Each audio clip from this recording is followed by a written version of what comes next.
Olá pessoal, tudo bom? O vídeo de hoje é sobre o arquétipo de Deméter na psique feminina. E para falar desse arquétipo, eu vou precisar falar do mito que embasa esse arquétipo. Deméter, ela é filha de Cronos com Reia. Ela é conhecida aí na mitologia como a deusa dos cereais, é a deusa das frutas, é a deusa da agricultura. E ela que traz aí a fartura, ela que traz a colheita para os homens. Sem essa deusa, a humanidade não sobreviveria por conta da falta de alimentos. O que aconteceu? Zeus e Deméter acabaram tendo um filho, uma filha, que era se chamava Perséfone. Perséfone, ela era muito mimada, né? Ela era muito querida pela sua mãe. E tanto a ponto de ser super protegida, né? Ela estava sempre sendo vigiada pela mãe. E ela cresceu, ficou bonita, ficou uma bela jovem, e isso chamou a atenção de Hades, que estava solteiro, né? Estava sem nenhuma companheira. E aí ele, percebendo que Deméter era muito super protetora, ele bolou um plano. E aí foi falar com Zeus para ver se Zeus aprovava, porque não queria problemas com Zeus, né? E ao falar para Zeus que ele estava triste, estava sozinho e precisava de uma companheira, de uma contraparte, para viver no Hades com ele, ele concordou, né? Já que Hades ficou o pior, né? Do pior lugar aí da divisão, né? Ficou com o mundo subterrâneo, que não é um lugar tão agradável assim. Zeus acabou concordando, porque afinal ele merecia também uma colher de chá. E com isso, Hades foi e raptou Perséfone quando ela estava distraída num campo de flores. E depois Hades conseguiu, né, lá no submundo, conquistar Perséfone e levar ela para todos os lugares cheios de riquezas que o Hades tem também, que nem tudo é negativo lá no submundo. Mas Deméter, que é uma mãe super protetora, ela estava desesperada, estava angustiada, né, estava completamente é, perdida e sem saber o que fazer com essa situação. E ela perguntou para todo mundo no Olimpo, ninguém sabia de nada. Então ela desceu do Olimpo, foi para a Terra, vagou pela Terra, e ninguém sabia também. Até Hecate tentou ajudar ela, que era a filha de Nix, mas também não conseguiram. Até que Hélio, que é o deus, o titã do Sol, né, foi lá e falou: Olha, Deméter, eu estou vendo a tua angústia, a tua aflição, eu vi o que aconteceu, e foi Hades quem levou Perséfone. E digo mais, Hades, Perséfone gritou por Zeus e Zeus não fez nada. E eu acho que aí que Hades tem aí está sendo conivente com essa situação toda. Mas veja bem pelo lado bom, né? Hades, ele é um rei do submundo. Ele também é um bom partido. E a sua filha já é jovem, né? Já está na idade de, de ter um romance aí com um homem. Então eu acho que está tudo certo, não precisa se preocupar, né? E acho que ela está em boas mãos, está protegida. Mas Deméter não conseguia aceitar essa situação. Então ela continuou desesperada, continuou aflita, mas não tinha o que fazer, porque até o Zeus, que era o poderoso de todo o Olimpo e de toda a Terra, estava protegendo a situação. Só restava ela sair e chorar, né? E com isso, Deméter foi, desceu para a Terra, e ficou lá deprimida, né? Nesse tempo que ela estava procurando ali, antes de saber de Hélio lá, que aconteceu, Poseidon se aproveitou dessa fragilidade de Deméter e violentou ela. E com isso ela acabou engravidando aí, tendo dois filhos, que era Ário e Déspina.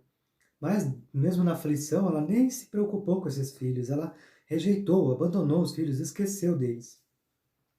E Déspina, quando cresceu, né, ela sem a companhia, sem a presença da mãe, ela se vingou de tudo que ainda restava, né, que ela ainda vai lá e mata, né, ou pior, congela, porque a Déspina representa o inverno, representa a geada, representa toda a nevasca que vem ali com o inverno. E por isso que a gente tem aí o outono e o inverno, associado ao mito aí de Perséfone e Déspina, e a Deméter também, que é a mãe. Então, pessoal, nessa ida lá de que Deméter ficou vagando pela terra, ela cuidou de Demofonte, que acabou sendo babá de Demofonte, e os mortais lá nem sabiam que ela era a grande Deméter, achavam que ela era só uma senhorinha, né, que sabia cuidar muito bem das crianças e se dava muito bem. E Demofonte até foi uma das formas dela lidar com a sua perda, lidar com o seu luto, porque ela cuidou de Demofonte como se fosse filho dela. E nutria ela com néctar e ambrósia, né? São alimentos dos deuses. E, na verdade, ela estava com a intenção de tornar Demofonte imortal. Tanto é que ela colocava Demofonte no fogo para ele se tornar imortal. Mas Metanira, que era a mãe de Demofonte, olhou para ela e falou: Nossa, você é uma babá maluca, você tá doida? Quer matar meu filho? Ele tá queimando. E ela tirou Demofonte do fogo e falou, e se revelou, né? Sua mortal tola, você não sabe quem eu sou. Eu sou Deméter, a grande deusa da agricultura, a deusa dos cereais, a deusa da fartura.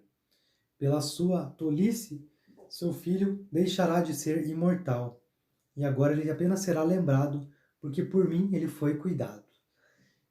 E assim, Demofonte perdeu a oportunidade aí de ser um deus imortal.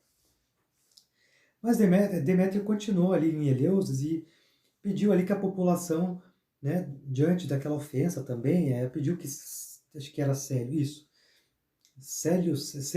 Celeus era o nome do... E Celeu, que era o rei, né, que era pai de Demofonte, marido de Metanira, foi ele quem acabou inaugurando um templo em homenagem a Deméter, para aplacar a ira que ela tinha por conta da besteira que fez, né, Metanira com aquela situação. E aí, com isso, o templo foi inaugurado, foi construído, e aí ela começou a ser honrada. E aí os mistérios de Eleusis têm relação aí com o culto a Deméter. E aí Deméter, para os iniciados no templo, ensinava todos os mistérios do ciclo da vida, da morte e do renascimento. E também ensinava aí todos os processos de como produzir, como colher, como germinar, como cuidar, né, de toda a parte da agricultura para que a humanidade ali prosperasse nessa situação aí dos alimentos. E então, com o tempo, Deméter estava ali sofrendo bastante ainda a perda, né? Ainda mais depois que não deu certo os planos dela de tornar Demofonte imortal. Ela acabava lembrando muito da filha Perséfone. Até que Reia desceu do Olimpo e foi falar com Deméter. Reia era a mãe de Deméter. E falou, olha, eu vim do Olimpo com uma mensagem de Zeus. Zeus parece que mandou Hermes lá no submundo, e porque Zeus ficou preocupado, porque os mortais não ofereciam mais sacrifícios, estavam passando fome, e ele resolveu apelar aí para a sua situação, e Hades acabou concordando com ali o que Zeus propôs. E parece que a Perséfone vai voltar, e vai ficar uma parte do ano com você e uma parte do ano com Hades. Então, você vai rever sua filha, fique feliz, eu vim dar essas boas notícias para você, minha filha. E assim Deméter ficou ansiosa. E quando Perséfone regressou, né, voltou lá do Hades, Deméter voltou a brilhar, né, voltou a irradiar, voltou a florescer. Né, com isso veio a primavera de volta. E todas as flores, a agricultura, a fartura, começou a brotar da terra de novo. Isso tudo para mostrar, ilustrar que Deméter, ela inicialmente ela é uma deusa que tem todos esses atributos, né? Do trigo.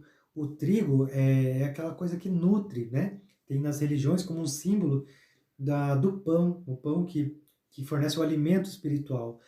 E quando as pessoas se encontram com o lado espiritual, elas se tornam generosas, né? Elas se tornam caridosas, elas se preocupam com o outro. Elas de fato adotam uma postura materna. Então Deméter representa todo esse lado, né? Que é o do amparo, do cuidado, da nutrição que gera esse cuidado. E, e eu queria falar dessa parte aí, pessoal, com vocês, né, sobre esse mito ali, trazer esse arquétipo como a personificação da boa mãe, da mãe preocupada. E o lado negativo é que é uma mãe, né, super protetora, super preocupada, é uma mãe que acaba aprisionando a filha ali dentro da sua redoma protetora. E para concluir esse mito, vamos unir aí os três elementos femininos do mito, que é Deméter, né? Num primeiro momento, ela tem toda a sua redoma protetora, a sua superproteção, a sua nutrição, a sua ela envolve no seu calor materno, né? Esse calor abrasador e materno certamente acaba gerando aí o ciclo do verão, né? Associando aí simbolicamente com o verão, onde há um calor em excesso. E esse calor em excesso, seja materno, seja um excesso aí de fartura, um excesso de abundância, ele é prejudicial. E todo excesso necessita aí de uma falta, né? Necessita aí de um equilíbrio. E com isso gera aí Perséfone, que representa essa perda da filha, esse começo do outono. O outono é as folhas caem, a gente começa a perder, aquele calor vai se perdendo, o outono vai chegando, as coisas vão caindo, as folhas vão saindo das árvores, tudo vai secando, vai murchando. E depois vem Déspina, que é o inverno, o gelo, o congelamento, a paralisação. E quase que associado aí à morte, onde tudo fica frio, né, sem vida. Então, todo esse ciclo é muito importante. Para não ficar só no verão, a gente precisa do inverno. Para não ficar muito inflado, nós precisamos esvaziar. Esse é o ciclo e os segredos do mistério de Eleusis que Deméter iniciava os seus, os seus adoradores. Tá bom, pessoal? E no próximo vídeo eu vou relacionar ainda mais esse arquétipo com a psique feminina e masculina, tá bom? Obrigado por acompanhar até aqui, pessoal.